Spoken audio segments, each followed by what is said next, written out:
They said final deal. Should we come back? Final deal means nothing. It ultimately comes down to, hey, are you guys going to make the decision to stay on the market, increase DOM, or are you ready to move forward? The ball's in your court. Presenting this new offer is you giving that listing agent the best gift in the world. Final deal means I'm open to more negotiation. Any objection you face or anything that you're pitching today that we can be helpful with?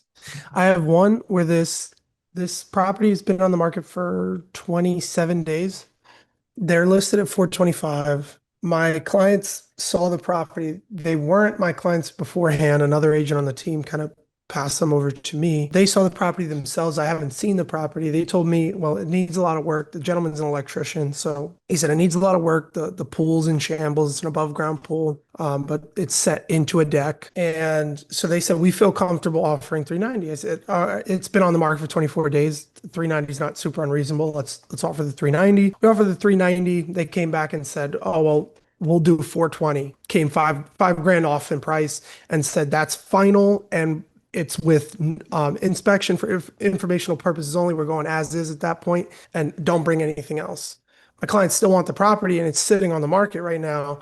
And we're like, let's just throw 405 out there. Screw the fact that they say, oh, that's final. 420 is final. At the end of the day, I mean, you're being kind of unreasonable. We're coming 5 grand off price. I mean, we were being kind of unreasonable too, coming 35 grand below, but. Hold on for a second, Nathan. Anytime we say some human is being unreasonable about something, that's just an emotional response, right? And so we don't want to get caught up in client emotional responses. This person X is being unreasonable. We want to be able to absorb emotions. We are a sponge. Sales professionals in real estate, you're not allowed to be emotional. Check your emotions at the door. Be a sponge for emotions. This is somebody's third most important moment of their life. Death, divorce, buying real estate. These are the big moments, the most stressful moments. They're going to be emotional. If we align ourselves with emotions next to them, recipe for disaster.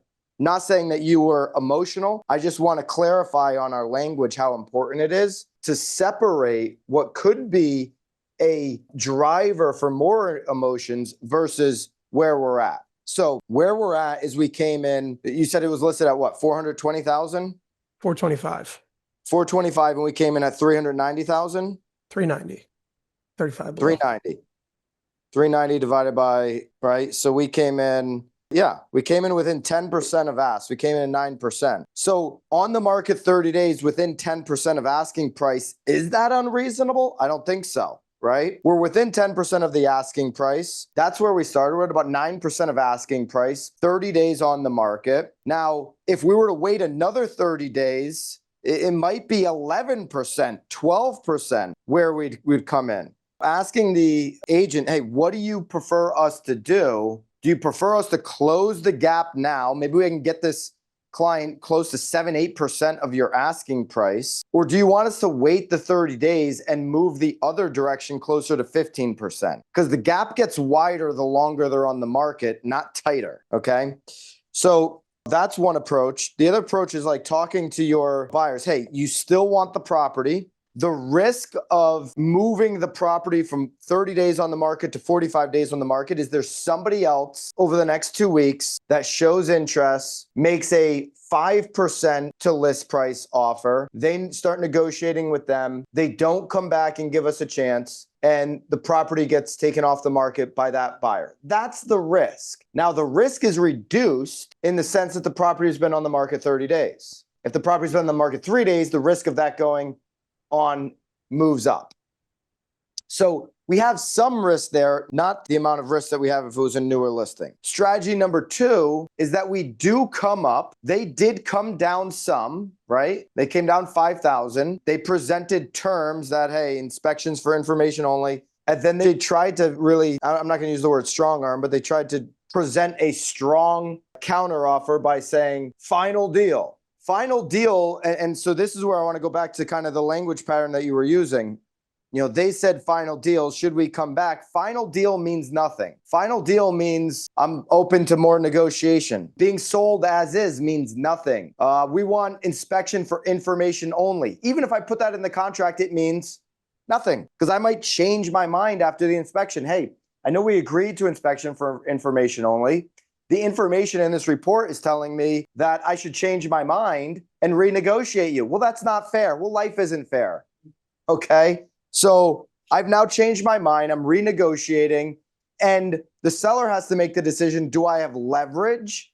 Other buyers? Do I have the stomach, the appetite to go back onto the market and see if I can get another buyer if I don't have one? Or do I want to get renegotiated in this deal? And if I don't have leverage, then my appetite to get renegotiated goes up. If I have leverage, it goes down. So regardless of what they said, I would paint the picture to the buyer. Hey, they said this, they said that, means nothing. We're in a negotiation. We can come back and present our offer, okay? Present our counter, or little risk involved. We wait and see where they, how long they sit on the market and how much leverage that we have, right?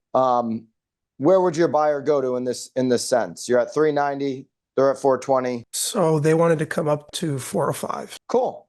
So think about this. 405 versus where they're at, 420. That's 96.5% of the 420, the 405,000. We're 3.5% away. We're 96.5% there. Been on the market 30 days. This is a very good offer, okay? There's nothing wrong with making a great offer. The listing agent should want great offers. If they had other people interested in the property, they'd be able to leverage a near, 96.5% offer to go get other offers. But they don't. Like, you presenting this new offer is you giving that listing agent the best gift in the world. You have an offer that you can go leverage. If you have other people that are interested, this gives you the advantage to get them involved in the deal. If you simply come back and say, we want the 420 and this doesn't go under contract, in 2-3 weeks when we come back, we're just going to know that we have all the leverage because you don't have anybody else that's interested. And listen, Mr. Selling Agent, Mrs. Selling Agent, you're doing a great job representing your clients. You've got to play your side of the game.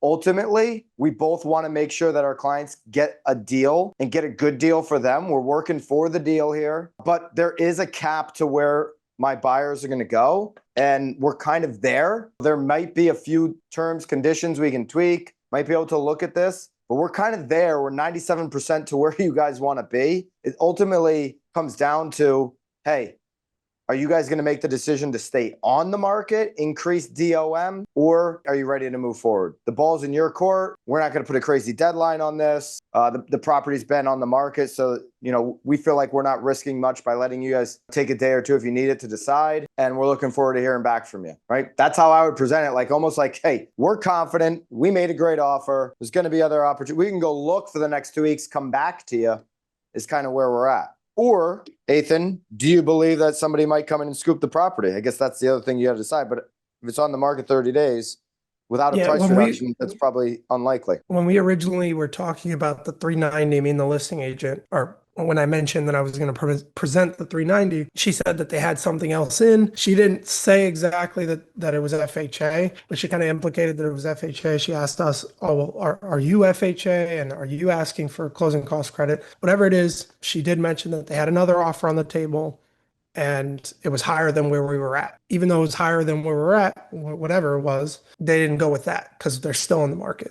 They didn't go with that. You guys are going to come up with a 405, and it really comes down to you presenting the risk of waiting. Maybe somebody else comes along, or what's riskier, waiting, they go under contract, or making what we would present as our kind of best offer right now and seeing what happens. If the listing agent's asking if you're FHA, if you have closing costs and all that, it's like that automatically tells me that the offer they have has all that. It's either VA and it has closing costs, or it's FHA and has all the closing costs too, because why would an agent ask that? That was my thought process too. And I said, no, we're not asking for any closing costs. We're conventional, and it's a smooth deal. And you don't know if the offer is truly better, because she might be saying, hey, the offer I have, the starting point of that offer is better, but after whatever they're asking back, it might be. When you're having a phone conversation with a listing agent, I'm not saying listing agents should be or are out there just lying, but you got to listen closely to kind of what people say and continue to obviously know the inventory, know the market, put yourself in position to respond accordingly, unemotionally. I would say for sure, if I had one showing over the weekend, man, we were really pleased with the turnout we had over the weekend. if I'm talking to a buyer agent. We were really pleased with the turnout we had over the weekend. I was just talking to a buyer agent yesterday after she left the property. I'm just going to repeat the story about this one buyer agent 3 different ways to make it sound like there was buyers in and out, right? Because you want to present a scenario that shows that the property is highly desirable. So when are you having this conversation, Nathan, with them? With my clients or with the listing agent? With the clients to get that offer written at 405. It's already all written up.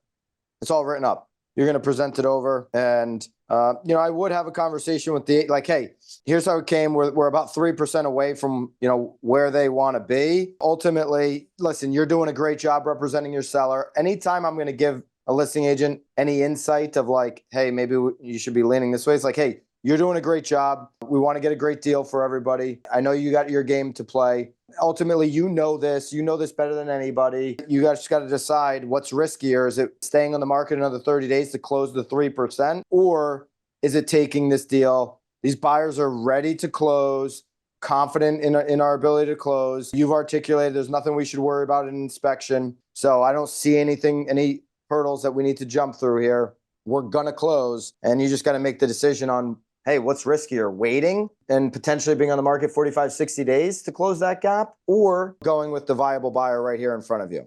I'd have that conversation. I'd articulate that we are committed to the closing, highly communicative. Hey, don't want to bother you. Want you to know you're going to be able to get a hold of me at any point in the deal. I'm going to be highly responsive. Nobody wants the agent on the other side that's freezing them out, not giving them any communication.